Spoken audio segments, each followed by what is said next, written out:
Welcome everyone to Ladder Daily Digest. We honor creators, and we have someone on today that I've been trying to get on for a long time, and then he took a break, and so Yep. we're happy to have Scott Dyer. Scott, welcome. Thanks for having me on. It's great to be here, and it's great to be interacting with other podcasters and existing in this space again.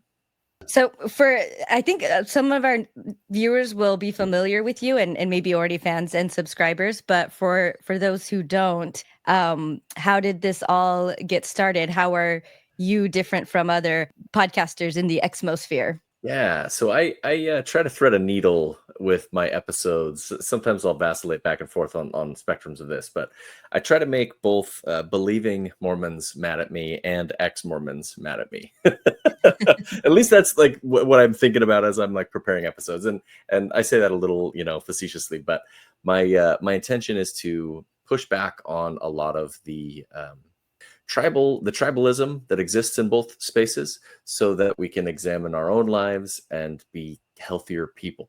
So for example, I try not to be very critical, or at least when I am critical, I try to make it clear that it's a criticism of a belief or a practice and not of a person.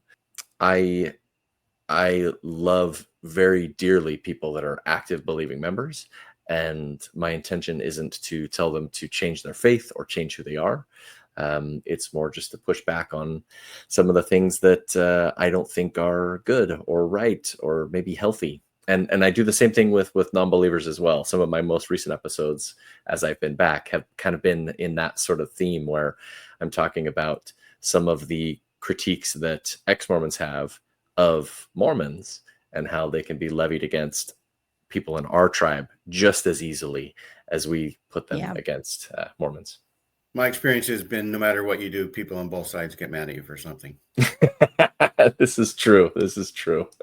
Yeah, but it's good too, because we all, especially when you go through something as traumatic as deconstruction, it's a loss for a lot of people of community and identity. And so it may seem ironic, but it makes a lot of sense for us to end up involving, like, being in these same patterns, because we need a new community, we need a new identity, and a lot of that, or as we're trying to figure it out and find it out what it is, we like that just sets up the perfect platform for us to fall into all of the exact same behaviors, because you're looking for community and cohesiveness. A lot of time that means behaving in similar or same ways, and is against maybe certain types of self-reflection, I guess. If and self-reflection is kind of a theme that I go for. I incorporate philosophy and literature, just honestly, behind the scenes. It's whatever I'm reading about in my own personal life, things that I'm like working on myself, and then I'm like, oh, I could talk about that in my next episode. And so I'm glad you brought that up, because I was going to, because I had felt like that was, or at least in the beginning, a big part of your branding was this kind of philosophy approach to what it was that you were doing. So I'm glad to see that's still a thing, still going on. I will say philosophy light, because I'm not going to have any like real complex conversations, because the target audience is someone who is probably unfamiliar with philosophy or even literature and how to analyze it and think critically about something and then apply it to their own lives. It's just not a skill that we're taught in the faith, and that's kind of what I'm trying to pattern. Awesome. Tell us a little bit about young Scott and what life was like growing up wherever you grew up. Yeah, so from the Pacific Northwest, Portland, Oregon, born and raised out here. Very normal LDS childhood, some religious trauma, some really awkward and traumatic experiences with bishops. One in particular, went on a mission. I checked all the boxes. Every box that you're supposed to check, I checked them. Did your family have like scattered family home meetings, or were they pretty consistent? It was pretty scattered. It's been interesting, because as when we were younger, my family they were LDS, followed all the things, but they weren't very strict about it, and it wasn't much. It wasn't a huge focus throughout the whole week. But most of my siblings and my parents now they've dove in a lot deeper than they were when I was younger. Interesting. That's been interesting to kind of watch and observe that. But so I served a mission in Chile, in Concepcion. That's like about as far away from the equator as I am now, but on the other side. I honestly loved my mission. There were parts that were absolutely horrible, but there were parts that were really great. So it, a mixed bag, if you will. But I learned a lot while I was out there. It influenced me pretty heavily. Then came back from the mission, went to BYU, Idaho. That's where I met my wife, my beautiful, amazing wife. She's an excellent partner. And our spiritual journeys have been dramatically different, but that's, future from where we're at now. So in my 20s. What was your major at BYU? I studied English, actually. You're going to be a school teacher? I had lots of dreams, and most of them went different directions. So I think a lot of people can relate to that. Yeah. So in my early 20s, my wife and I had an experience where during a miscarriage, I exercised priesthood authority and things didn't go how I thought. And that was one of the first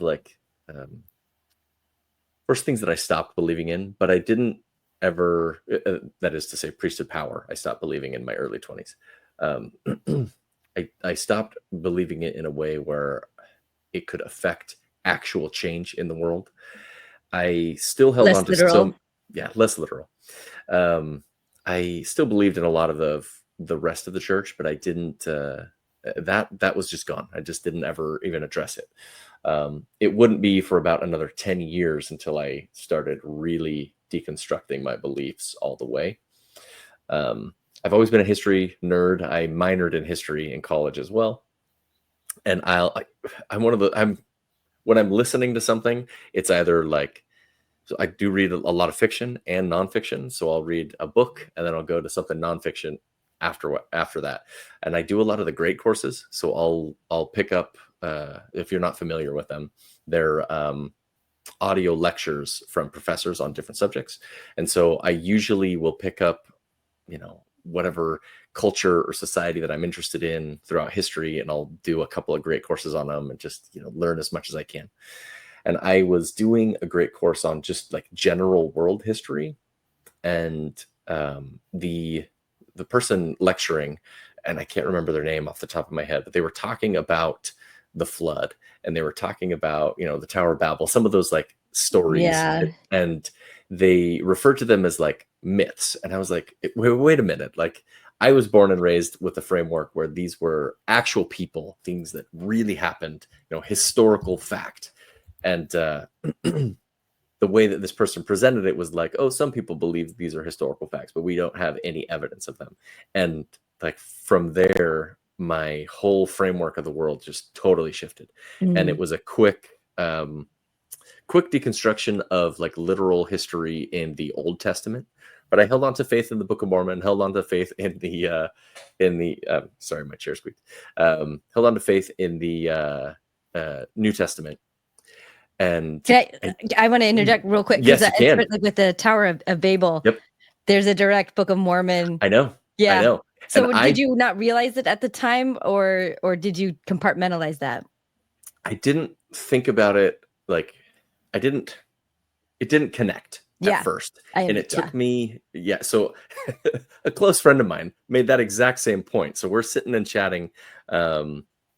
Sidebar, I'm a big nerd in my personal life. I've played D&D with a close friend of mine for years and years now. And he also was deconstructing the LDS faith and ultimately left. We were sitting after playing D&D. It's really late at night.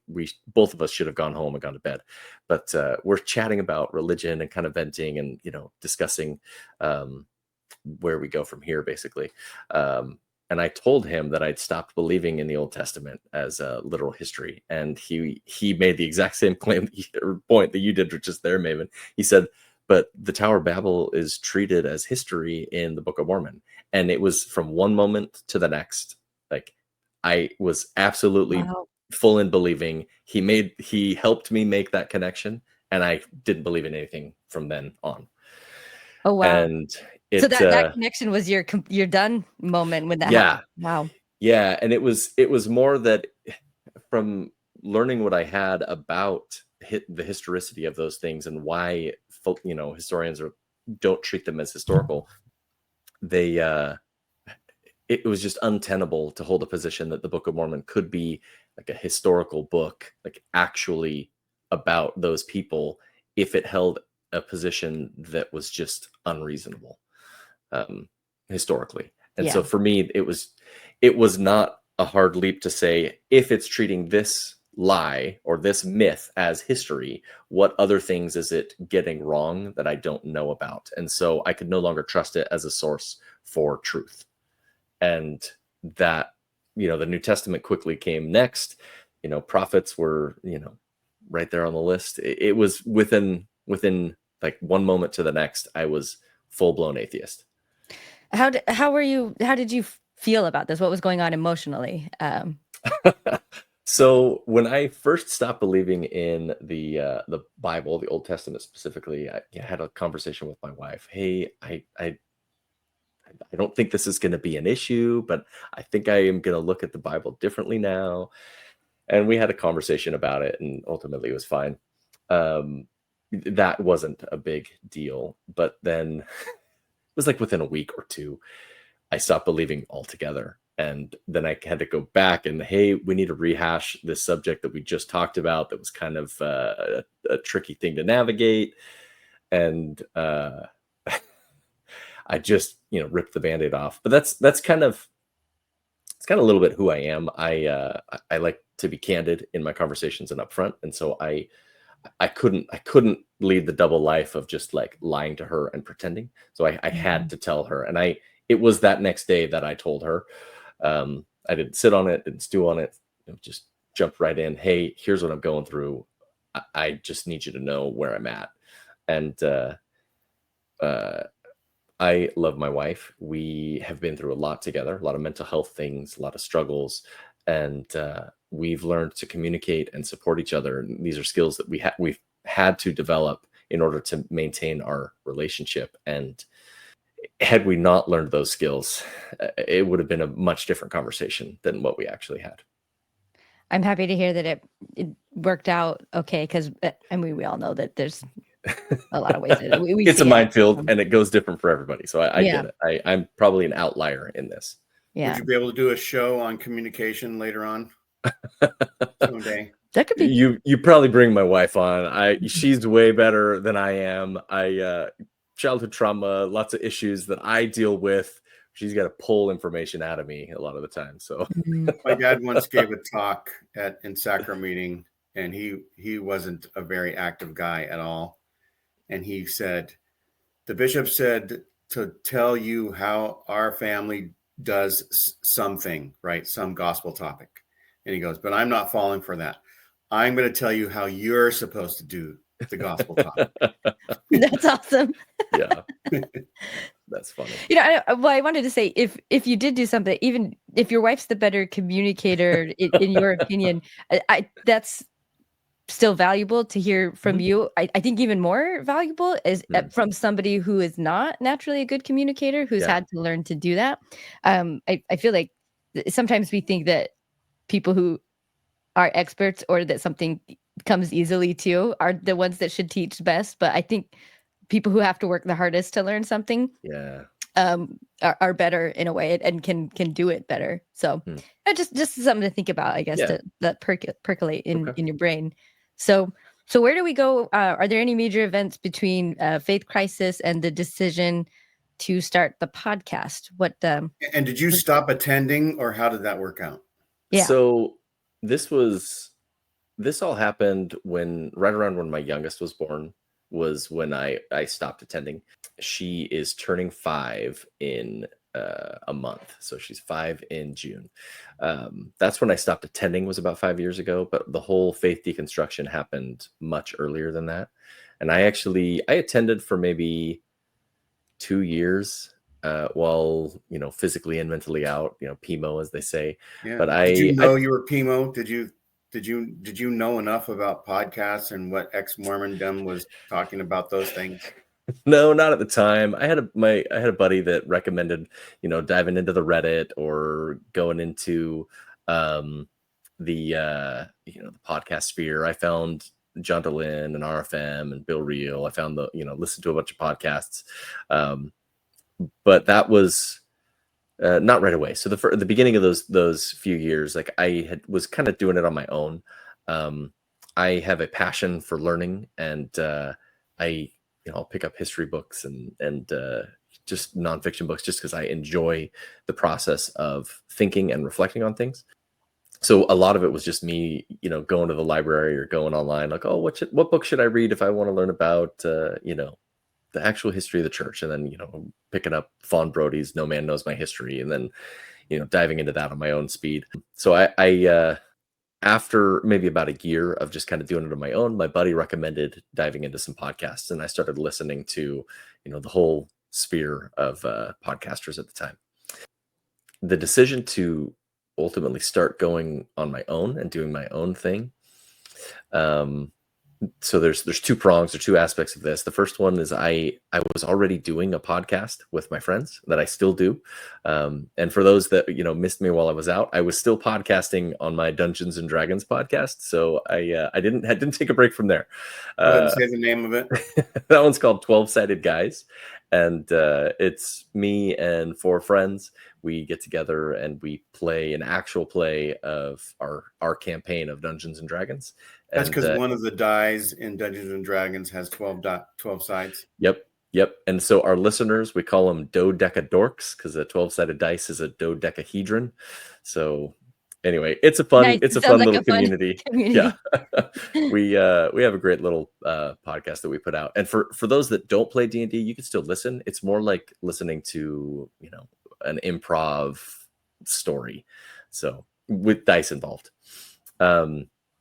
So I had started that up, and that was started during COVID. So my friends group, some of us had moved away, and my close friend has a twin, and he wanted to, during COVID, start a game that involved his twin. And so we started playing online, and then we quickly decided that we should just record it and put them out there because it would be a blast. And we've been doing that ever since. Got a lot of episodes of those ones. It's a blast. Anyway, so I already had all the podcasting gear, microphone set up, and I was going through just kind of the struggles of interacting with people that disagreed with me, family members and friends, and my exit from the church kind of involved some frustrating conversations, and I decided that I wanted to research and give the advice that I needed during some of those conversations. And I wanted to present things in a way for anybody to listen to them. So create a space where someone who's deconstructing the religion could share it with a family member or friend who is active believing, and it wouldn't be too caustic. It wouldn't be hostile, so that it would be a safe space to engage with some of the issues that people have with the church. And so I started off with some of the bigger things that I was thinking about, some of the things that really bothered me with some of the dialogue, both within the church and without of the church.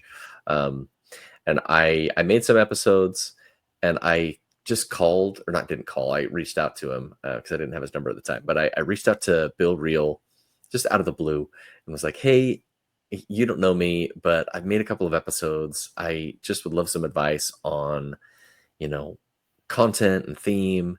And, I'm thinking of starting my own, my own podcast and existing in this space. And Bill listened to him and invited me to podcast under his umbrella.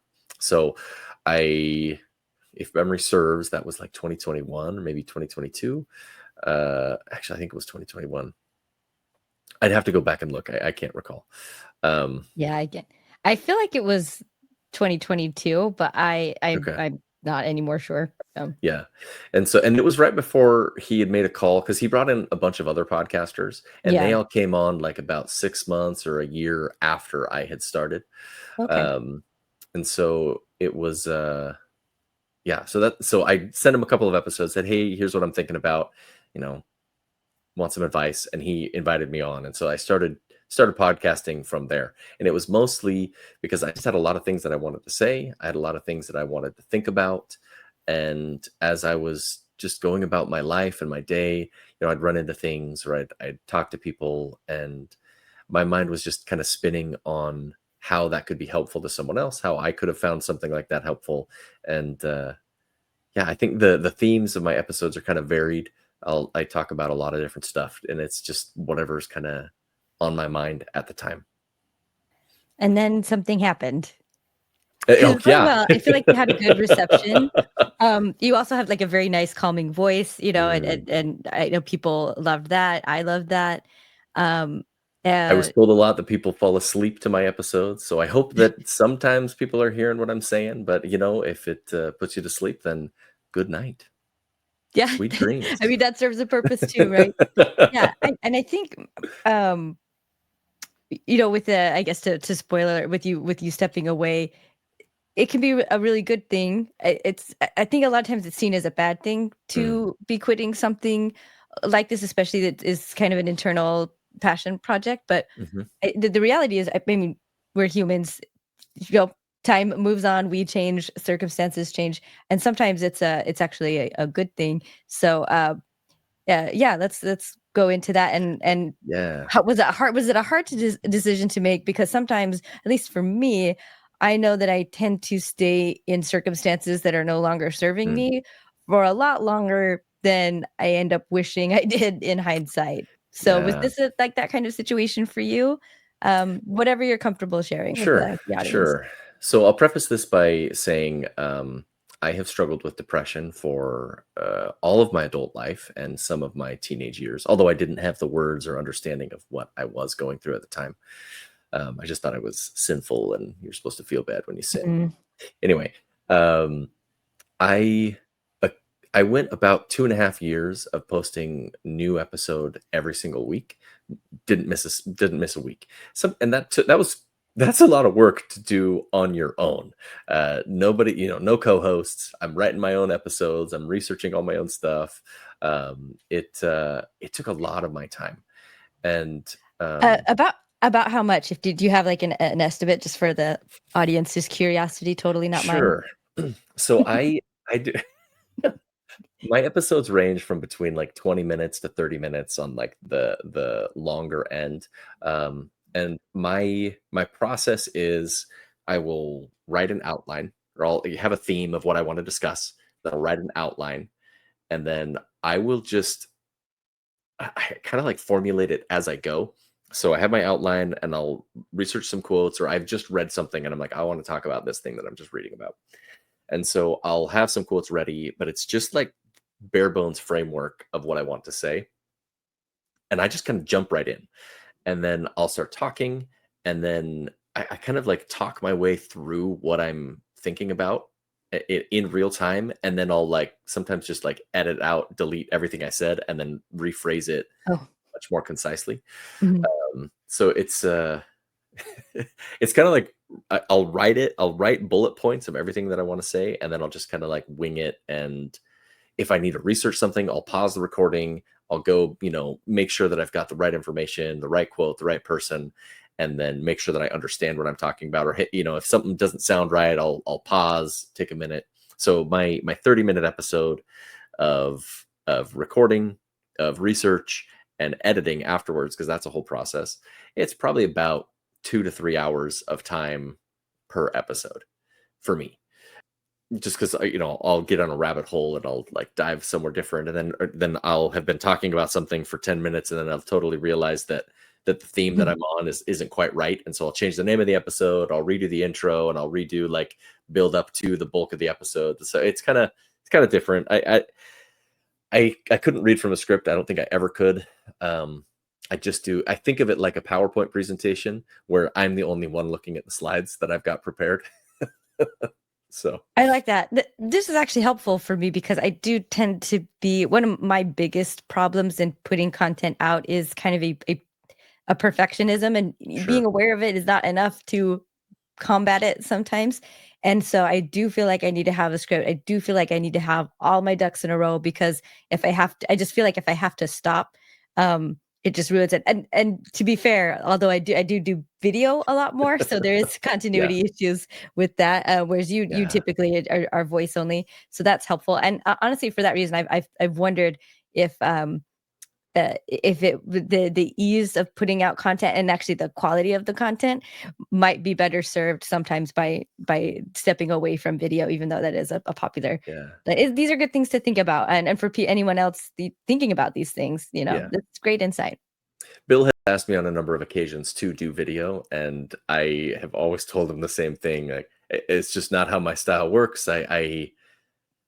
I would be talking, and then I'll like pause and I'll think about something, and I'm like, oh wait, I should frame it this way, and that it just doesn't work for the format. And so it's just a podcast. It's not a TV show. Yeah. And that's valid, and that's that's a choice to make. So good for you for sticking with what you know and what you feel most comfortable with too, because that can also be difficult when you feel like you're getting external pressure, so Well, yeah. I've tried from the beginning to do it just as much for me as for an audience.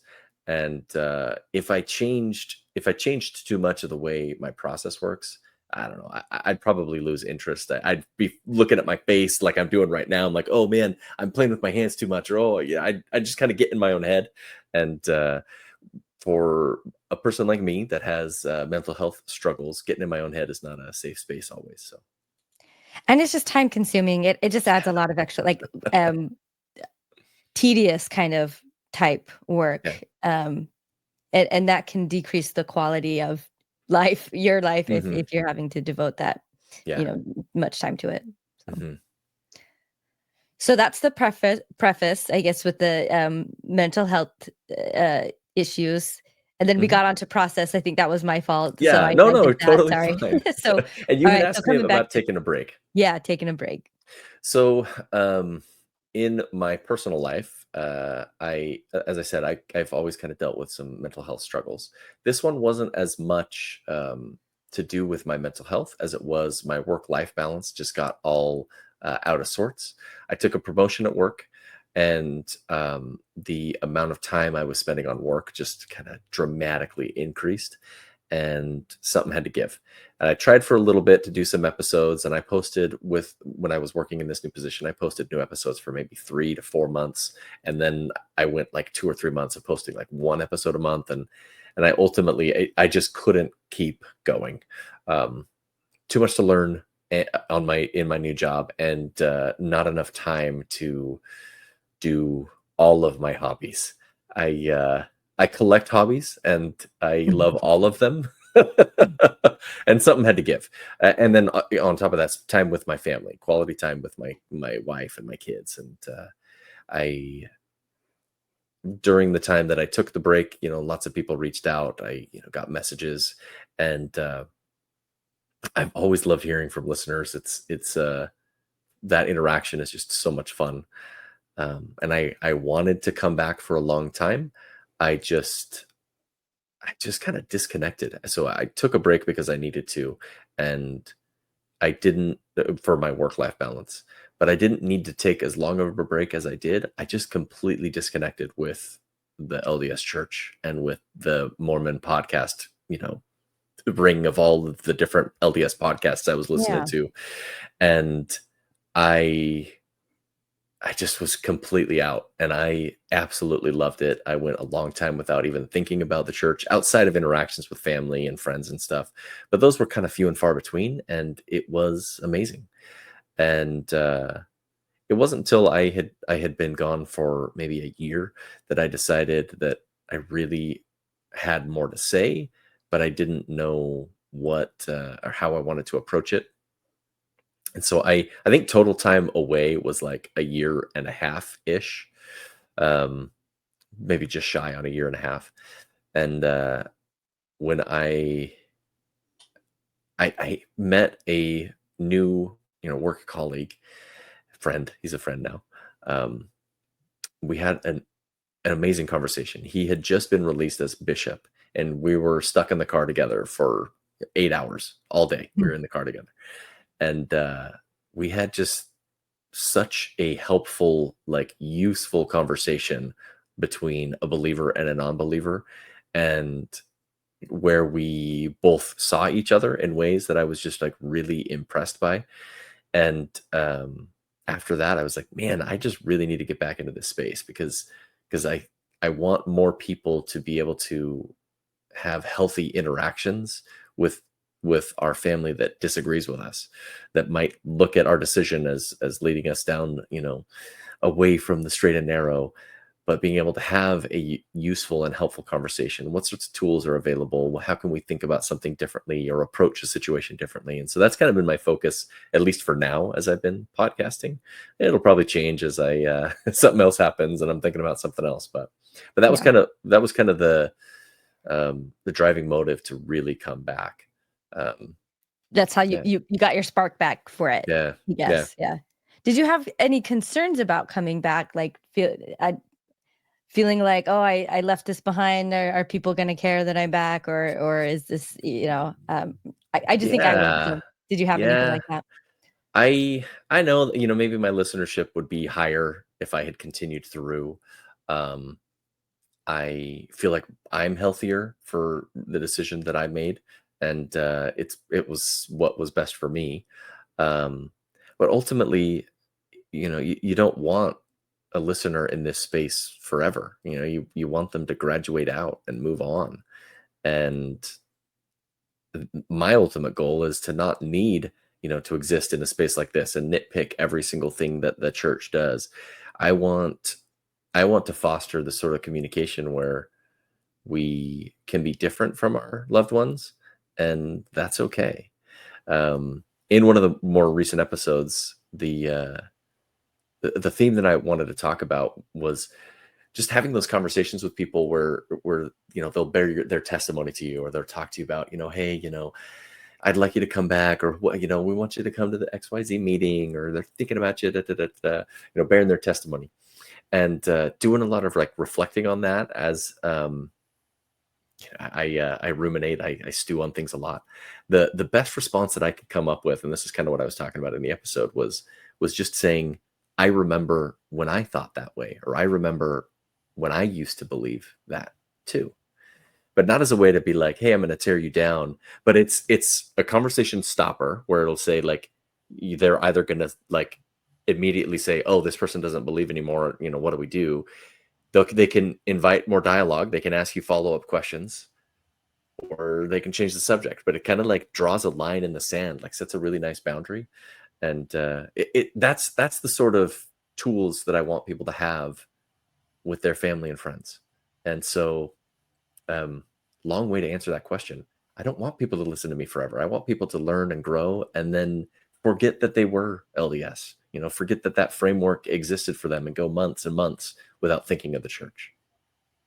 Yeah, I think it's a known problem, not just in the ex-Mormon deconstruction sphere, but in podcasting in general. But yeah, I think also especially when it's around sensitive subjects like this, that people who do start to become more successful, or to a point that they are, on the surface, it seems great. If you're helping people, why not be able to help people and be earning money? But so often it ends up changing the dynamic, and sure, you are starting to, it becomes a job, and you are starting to cater to your audience. And so I appreciate that what you're doing is authentically you and on your timeline, and not that, that so far you haven't allowed these kinds of external pressures change like who you are or what you put out, or force you to stay here, because that's kind of the problem that we all came from in the first place. So yeah, I think you're modeling actually a really healthy way to approach things like this, and I appreciate that, and I hope our audience can take that away with them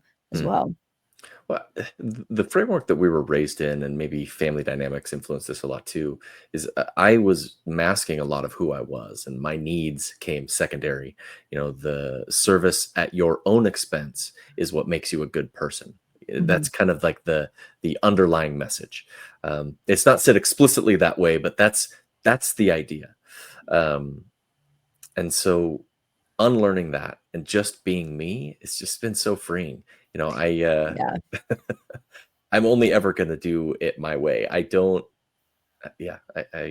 incapable of presenting as someone else now. It's the difference between sacrifice and just providing a service. Yeah. And that's such a healthy mindset as well. And I feel like I understand. I feel like I'm getting there also. I just, Long I mean, journey. I just had a job interview, and there are some things where, they didn't ask what are your biggest weakness question. They had very, Mm, very good specific questions about this job. And for a couple of, I just said out front, like, this is a weak area of mine.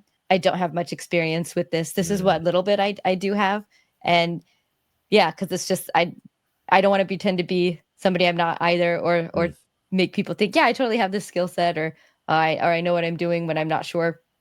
And I know that there's people out there that might be better, and they might be better for the job for that reason. Mm. And yeah, yeah. And if I tell them something that they don't like, or might not like, and it might decrease my chances of getting the job, I still do it anyway, because it's almost like a like a test, like, this is me. So, like, if you Yeah. don't like it, like, I mean, I want this job, I really do, but if that's not what you want, then that we're all better off for it, and I don't Mm. have to, like, constantly feel like I'm disappointing you or not living up to your expectations, because I don't want that. I don't even want the feeling, even if I'm strong enough to not cave to that. I don't even want that hanging over me. I don't even want that in Yeah. the room with me. I don't want to breathe that in the air of the job. So Yeah. it's freeing. And I think it also kind of helps you let go a little bit. Like, as much as I want this job, I don't want it more than what it would cost me, Mm. in authenticity. And that's okay. And if I don't get it, that's okay. And I can find Yeah. something else that's Yeah. better. So yeah. I'm enough of a critic of myself that I don't need other people being critical too. Yeah. Yeah, it's like I have a hard enough time living up to my own expectations Yeah. sometimes. So, like, 100%. you're down the list a little bit. Yeah. Yeah. So, I those are all my questions. I think we've covered, where you're, why you came back, and Mhm. a little bit of a slightly different focus on what your episodes are now. I feel Mhm. like they were collaborative before, but that does seem to be more of your main focus this time, is the dialogue and I have engaging. been so far, yeah. Yeah. I'll get Yeah. interested on something else later and Right. talk about that too, Yeah, so. open to change anytime. Mhm. Yeah. That's great. Do you have a sense for how, so I said I don't have any more Mhm. questions, but now I do. Do you think you might be here again? This is just speculation, but another year or two, or do you think, and then you'll For two be more gone from episodes. here for good, or yeah, what are you thinking? I What's your don't gut say? know. I don't have an answer to that. I Okay. am here Yeah. for now. Um, I'm here until I get bored. I'm here until something more interesting comes on, but I I have a lot more to say. Um, I'm just not as, and this was kind of true for the whole time at podcasts. I'm not interested in following, you know, the general conference. I'm not interested in hearing the latest thing that the prophet said. It- It's And it's there's too plenty much. of that out there There's already. plenty of that out Yeah. there already. I So just you don't feel know like how many temples have been announced this last year then? they can announce. They announced one here in my backyard, and it will. I would be surprised if it actually shows up. So we'll see. I did hear that. No, I don't always find it, for me personally, useful to nitpick every single thing that they say. Now I have heard some of the I heard about some of the talks that were said that were pretty harmful in this most recent general conference, and um, I'm always going to be late to the show on the news because I'm disinterested in it. So I'm going to hear about it late. You don't come to my podcast for the latest in LDS news and that sort of thing. Come to listen to me after you've heard all of those things and you want to think about them through a different lens. Because I try to incorporate philosophy and just unique ideas to the whole framework.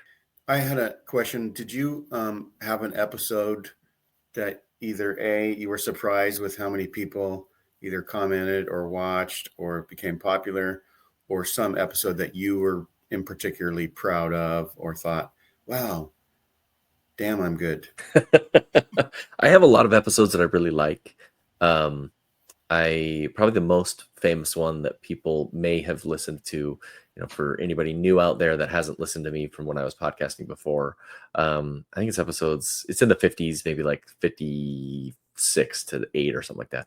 But I brought on a guy that worked in church headquarters, and he did surveys around the church that heavily influenced decisions that were made, that were presented as inspiration, but it was, surveys and data driven I remember inspiration. that.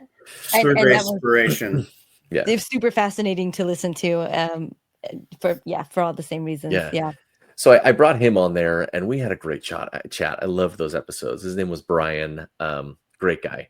That's probably, if anyone's heard of an episode or listened to it, it's probably that one. I have a lot that I'm really proud of. As an example, one of my early ones, I talked about cafeteria Mormonism and leaving the church, or friends that might be kind of picking and choosing what they want to do. They get accused of being a cafeteria Mormon. And that term, even as a believer, just always bugged me, because there's a logical problem with it, is you can't follow things that you don't know about. So, if we're going to use the example of the food, like if I don't know steak exists, like I'm not going to eat steak. So I can't eat the full Mormon meal because I don't know this doctrine or that commandment. So there's So off menu items in this cafeteria. off menu items, or even, there's like a whole There's like menu life that you have. circumstance. Yeah. Yeah. So from that alone, like fundamentally, like different people, full believers, have different versions of Mormonism that they follow. Then, taking that to another level, like the cultural way, is everyone is taught to believe and rationalizes things so differently. Like each person's personal version of the way they practice the faith is different from everyone else's. And so on a knowledge level, and then on like a cultural level, there are so many different ways to engage with the LDS faith. And that's one of my favorite episodes that I did, because I feel like it, from what people have told me, they've shared it with believing members a lot, because it kind of reframes this whole idea of cafeteria Mormonism, or even gives them a way to engage with someone, to kind of push back on that sort of an accusation. Yeah, there's about 8.1 billion people on Earth, and there's about 8.1 billion beliefs. Yep. So makes sense. Yeah, I'm really proud of what I've done, but those are probably the two that people have commented on the most. Got it. All right. Anything else, Jane? I think I'm wrapped up for questions. We're doing great. So we're under an hour still. That's really awesome. Awesome. Well, thanks so much. It feels long for me. This is like 40 minutes. Oh, yeah. Ooh, like double. And I'm going to try to include the episode with Brian and a link in the description. Yes. Cool. And also your channel. And I appreciate it. And ready to wrap up then? Yeah. Thanks everybody for watching. Wish you best of success too. And I hope our listeners will check it out if they haven't already. I appreciate that. Yeah. And go to his channel and watch all his, if you haven't heard of Scott before, go back and listen to his episodes and share them with your TBM friends. They'll enjoy it. Or, good night and see you in the morning. That's right. Or use it for ASMR, right? Get to bed. Yep. Get some sleep. And so thanks, Scott, again for coming on. Everybody, thanks for having me. Like and subscribe, do the things, and have a wonderful 2025. Bye-bye. See ya.